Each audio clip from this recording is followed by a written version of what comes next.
Now what I'm going to do is demonstrate the visual field assessment within the Oxford Cognitive Screen.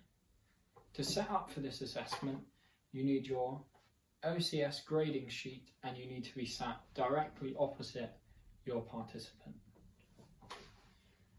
To begin this test, you need to instruct your participant to look directly at your nose and then you watch for their gaze.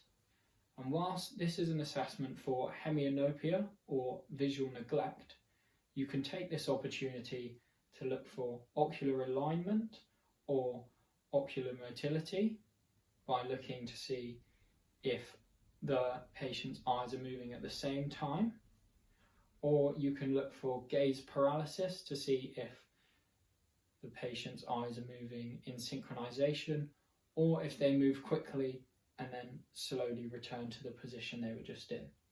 You can also observe a patient's fixation and tracking, and this can be observed by watching their ability to fixate in one position and by both looking at their fast and slow eyeball movements.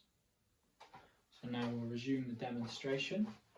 So if you could look at my nose, and now I'm going to raise my hands, and what I'd like you to do is tell me by pointing when my hands move.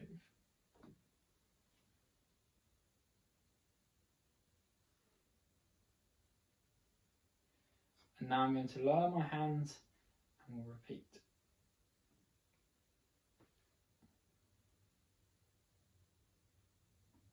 Very good. This test looks at a patient's vision in 4 quadrants. So there's a left and a right upper quadrant and a left and a right lower quadrant. When scoring this test, 1 tick can be given for each quadrant, so a total of 2 points can be scored for the left hemifield and 2 for the right hemifield. A tick is awarded for every hand movement that the patient was able to successfully identify. If they scored 0 on one side or 0 on the other side, this would indicate hemianopia.